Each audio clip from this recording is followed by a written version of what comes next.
Bonjour, mes amis. Prince of Macedon here, and today we're going to talk about movies that get me in the mood for playing Napoleon Total War. This one's kind of a shorter list. If I were to make an Empire Total War list, it would be a bit longer, but I'm going to go for Napoleon for this video.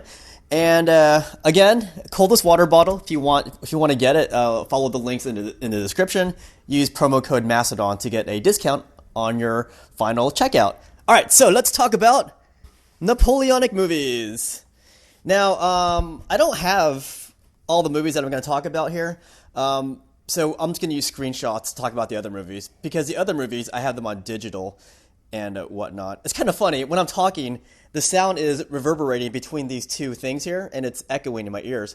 So, let's go ahead and start with the movies that I don't have. So, let's start with the movie called The Duelist. This is a movie with Harvey Keitel, and I forgot who the other actor is, but it's set during the Napoleonic Wars. Basically, two guys. They're both French, obviously, and they're both fighting for the French. And I forgot what the argument was, but one of them gets really insulted, and he challenges the other guy to a duel.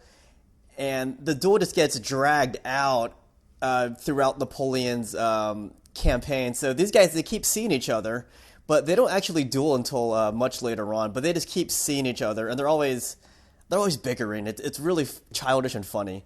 So that's called The Duelist. I highly recommend that movie. It's quite the thing.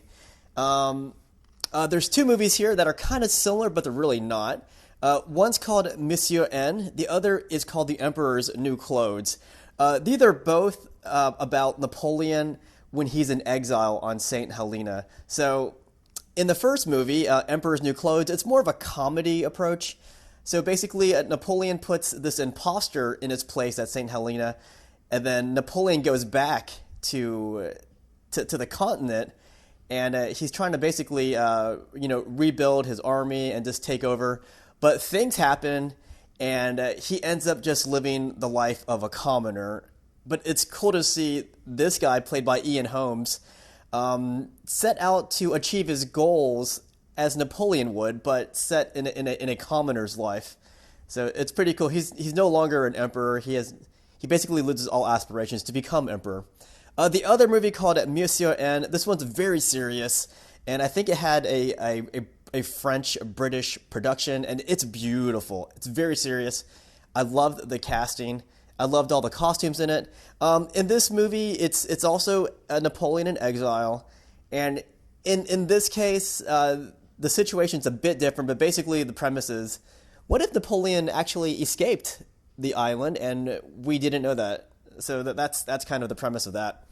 A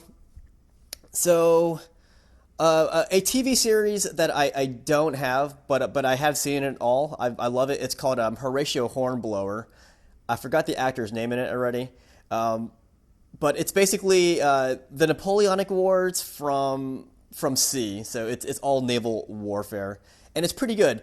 Which leads me to another TV series that I do have. Only have one episode here, but this is Sharp's Challenge. But it's basically the Sharp series with Sean Bean. And he's basically just like a, fighting. And it's set during the Napoleonic Wars. This one's on land, whereas Horatio Hornblower is at sea. But this is a fantastic series. I love watching every episode of that. When I still went to the library, I would rent these episodes out and just watch them.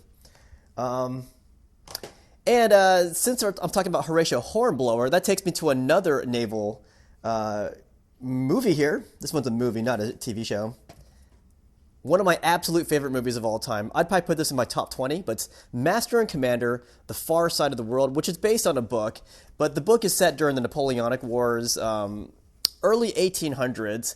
And Jack Aubrey is tasked with taking his ship, the HMS Surprise, as he takes on a French privateer called the Acheron. And it's a great movie. It's beautiful, and the naval scenes are fantastic, and I love Russell Crowe as the commander of The Far Side of the World. I love that movie. Let's talk about my favorite Napoleon movie. since it's right here on the edge.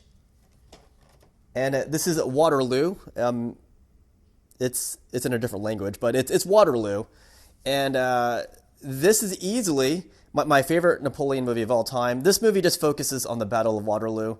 Whenever a movie focuses on a particular battle, I get so excited because usually they do a great job with it. I hate it when a movie's all over the place and you just can't get a sense of focus on the movie, but this one definitely focuses on the Battle of Waterloo, and it's very intense, very intense. And they use so many extras in this movie. It felt like you were transported back in time to watch the actual Battle of Waterloo. Very, very great movie. Connected to that, this is another Bondarchuk movie, who is a very famous Russian director. But he made a film adaptation of Leo Tolstoy's War and Peace. And this is another epic. This one does not focus on a battle, though, but the focus of this is on the different characters in War and Peace. But it's a great drama, and when you get to the battle scenes, they are very epic, too. They're not as fleshed out as the one in Waterloo, but it's still a great epic. They don't make movies like this. They can't make movies like this, not with this many extras. It's just impossible nowadays. Let's go ahead and go into these.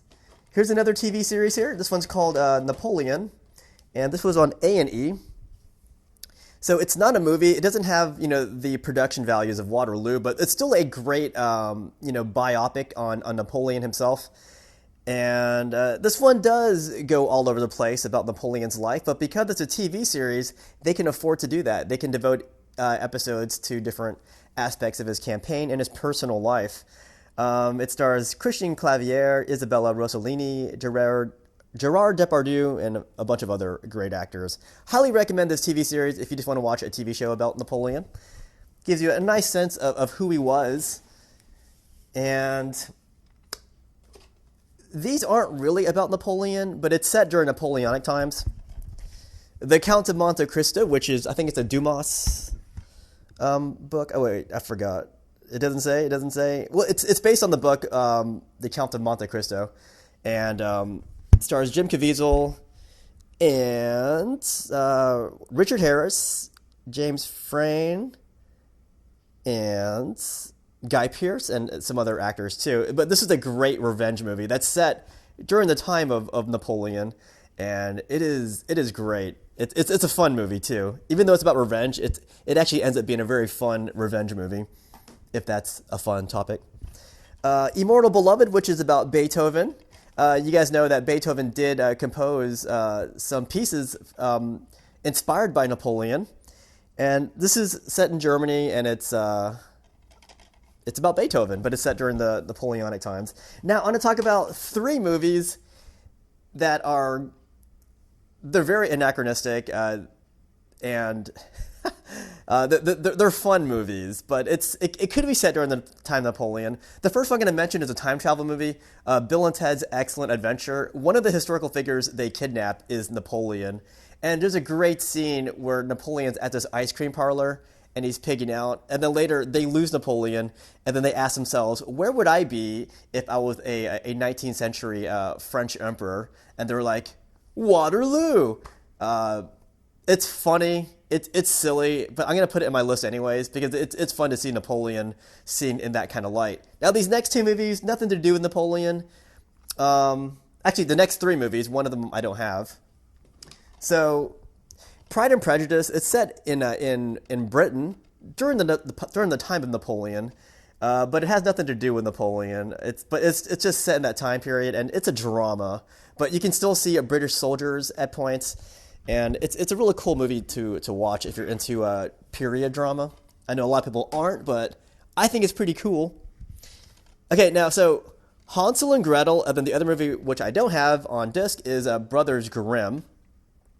So, Hansel and Gretel, I don't even think this has a time period. Like, the original story is from the 1300s, but this could be set during Napoleonic times. Like, I think when they published it, it was Napoleonic times, I think. The costumes are ridiculous, though, so this is kind of a fantasy Napoleonic setting, I guess. I'm not sure why I included that, but I like the movie anyways. But Brothers Grimm, that's definitely set during Napoleon's time. and you can see some of the cool costumes in that movie. But that's about the Brothers Grimm as they go around, French occupied Germany, and wait, is it French occupied Germany? I forgot. But yeah, they basically see all these things happening to them, and it inspires them to write those stories that we know as the Grimm fairy tales. So those are my favorite movies that are about Napoleon or set during the Napoleonic Wars or have some kind of loose affiliation with Napoleon. Yeah, so that's it. What would be your favorite list? But definitely on the top of that list I just mentioned would definitely be Waterloo. That movie was perfection, starring Rod Steiger, I think. Rod Steiger, yeah.